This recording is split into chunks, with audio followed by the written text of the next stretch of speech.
Yo guys, what is going on? Got a yellow-blue mixed deck profile for you guys featuring HexeBlaumon and LordKnightmon. Now this is a really fun and somewhat competitive deck. As we all know, LordKnightmon is just absolutely tearing up the meta, and I thought I'd do something a little bit fun and put a little bit of a twist on it by incorporating a card like HexeBlaumon. So this is going to be a mixed deck, and let's go ahead and get into it.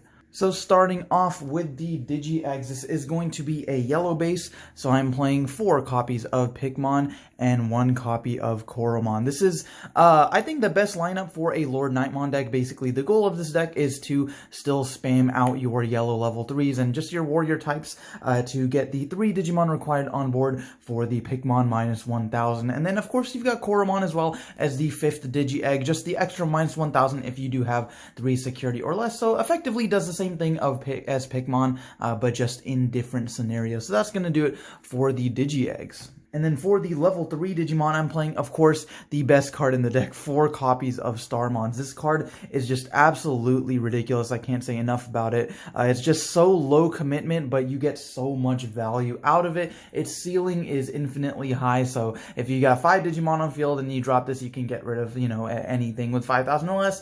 Potentially something like a blocker or something significant. But yeah, Starmons is just absolutely crazy, so I think he's going to be in staple in basically every yellow deck. I'm also playing 3 copies of Kotemon because this is a LordKnightmon build. You do want to run your searcher so he can search your warriors as well as your holy warriors, which includes Knightmon as well as LordKnightmon and Gladymon as well. Unfortunately, HexeBlaumon is not a warrior. He is a magic knight, so that'd be really sick if he could be searched. But then we've also got 2 copies of Patamon. This deck is still a DP reduction deck, but there's not nearly as much going on since I did introduce kind of like the stun aspect from HexeBlaumon, so hence why I only think 2 Patamon are necessary. But his effect is still really good, just being able to gain a memory every single time you delete DP of one of your opponent's Digimon. And then, of course, 2 copies of Bushi Agumon. I really like this card. However, I don't like drawing it when you have like no other level 3s. Like if you need something to play and you have this in your hand, but this is a 5 cost and you're not, gonna have to pass turn a lot of the time, so it can be like kind of bad. But it is, of course, really good as an extension to LordKnightmon because you can swing and then basically get 2 security checks. You don't really care if he dies since he came out for free anyways.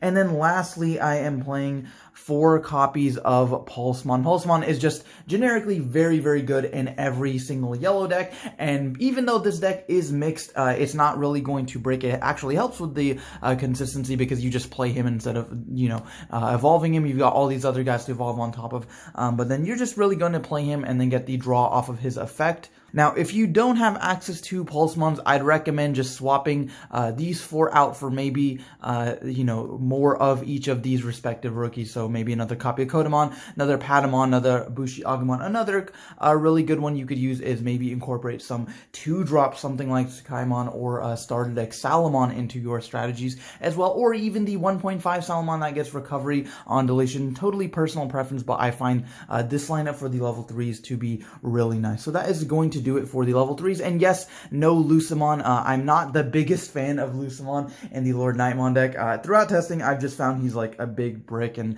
you honestly don't really even need him. So then for the level 4s, I'm playing 4 copies of Terurimon. Terurimon is just going to be your 1 evolution champion for the deck. And then, of course, to supplement that, you've also got another 1 evolution champion playing 4 copies of Pitamon. Pitamon serves the same purpose as being like a cheap evolution cost. However, he is really good in the sense that he is a blocker, so he can block if you need be, and if you open both of these guys and you don't want to have to evolve your blocker, you can evolve over to Terurimon instead. And then lastly, for the other champions, I'm playing 1 copy of Unimon. I do think the 6,000 blockers are still very relevant. There are many times throughout testing where 6,000 comes up a lot over 5,000 stuff with like Needhogmon with Shoutmon DX, and then just having the extra DP makes it a little bit harder for a yellow, something like a Shine Greymon or a LordKnightmon to completely get rid of him altogether. And then lastly, for the remaining level 4s, playing 2 copies of Gladymon. Gladymon has the effect of on play, you get to search through your security stack and add either a warrior or a holy warrior. So basically searches his whole archetype, including LordKnightmon and all that. He is only a 4 play cost, so that's nice. And then also playing him off of LordKnightmon is really nice. However, the only kind of like bad thing about him is that there's just not really that many warriors in the game. He searches himself and then LordKnightmon and Knightmon. That's, you know, somewhere between 8 to 10 cards in the deck, whereas something like TK searches any yellow card. So realistically, I don't think he's extremely good for like starting off your turn. If you get the search off of him for free, it's good, but there are a lot of times where I play this hoping to get something, but then you just fizzle on the effect because there's no warriors in your security stack. But anyways, guys, that's going to do it for the level 4s. So then for the level 5s, playing quite the interesting lineup. So of course, since it is a LordKnightmon deck, playing 4 copies of Knightmon.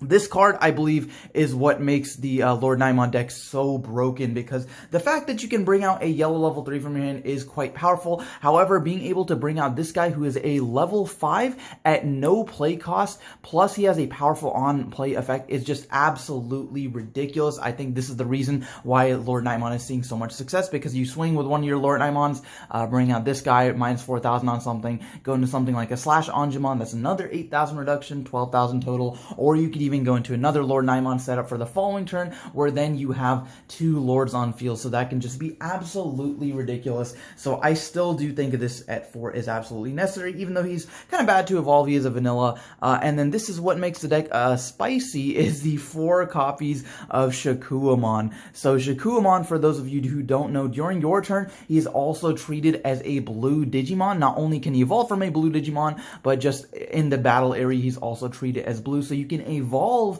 a blue Digimon on top of him, hence why HexeBlaumon works so well with it.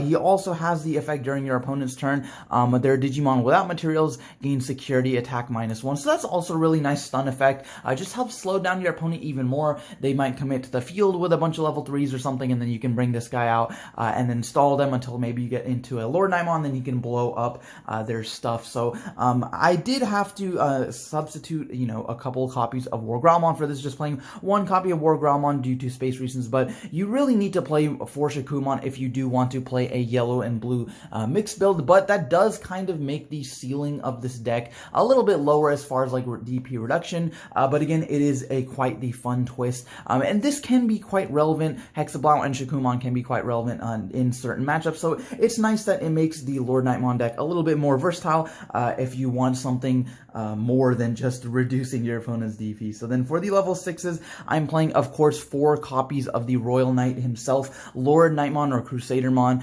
This guy is just absolutely ridiculous, probably one of the best level 6s in the entire game, being able to just tutor out any level 3 or warrior type Digimon in your deck. That is such a large amount. You're playing, I believe in this build, like something like 15 or 16 level 3s and then a bunch of warriors as well.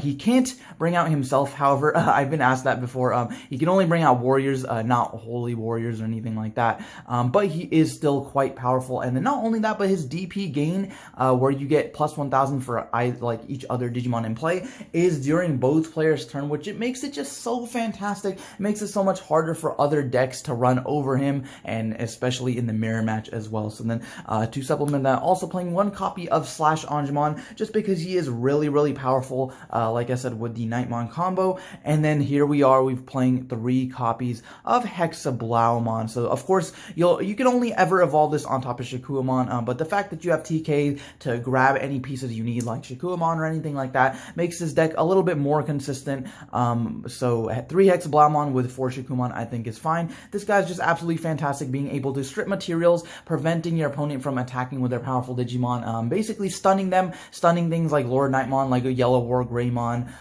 you know, just really powerful Digimon like that. It is such a good counter pick to a lot of decks in the meta. And then lastly, for our level 7s, just playing 1 copy of Chaosmon Valderarm. I found more than one in this build wasn't like it was a little bit bricky, especially because you can't evolve over HexeBlaumon. It has to be one of those 5. So I thought 1 was fine, but you could definitely try out a couple more if necessary. But yeah, guys, that is going to do it for the Digimon. And then for the Tamers, just playing 3 copies of TK and 3 copies of Sora and Joe. So TK, of course, is self-explanatory, since this is a yellow deck, and this can search basically anything in the deck and then start you at 3 every single turn. But Sora and Joe is also really, really nice because it's, first of all, it synergizes so well with HexeBlaumon. Just having this and HexeBlaumon on field and you swing once, that is 4 cards trashed off of your opponent's Digimon. Since HexeBlaumon, when attacking, can trash 2 cards, and then Sora and Joe will be another 2. So that basically gets rid of, like any kind of like Digimon that has 4 more materials, any level 6 Digimon, just basically outright prevents them from attacking because of HexeBlaumon, or prevents them from blocking as well. And then not only that, but then you also gain 2 memory at the start of your turn if you do have, if your opponent does have a Digimon without material. So I think 3 and 3 is very, it's worked out well for me, and this card is just so fantastic. So then that is going to do it for the deck list. So guys, that is going to be the deck list. What did you think of my cool little yellow and blue deck? Do you think this kind of strategy can be competitive, or do you think I'm better off just running these separate decks individually? Let me know in the comments. And what other multicolored decks would you like to see? Do you think multicolor strategies are viable this meta, or do you think LordKnightmon is just so oppressive that like no other deck can stand a chance? Let me know in the comments below. But thank you guys so much for watching, and I will see you guys next time.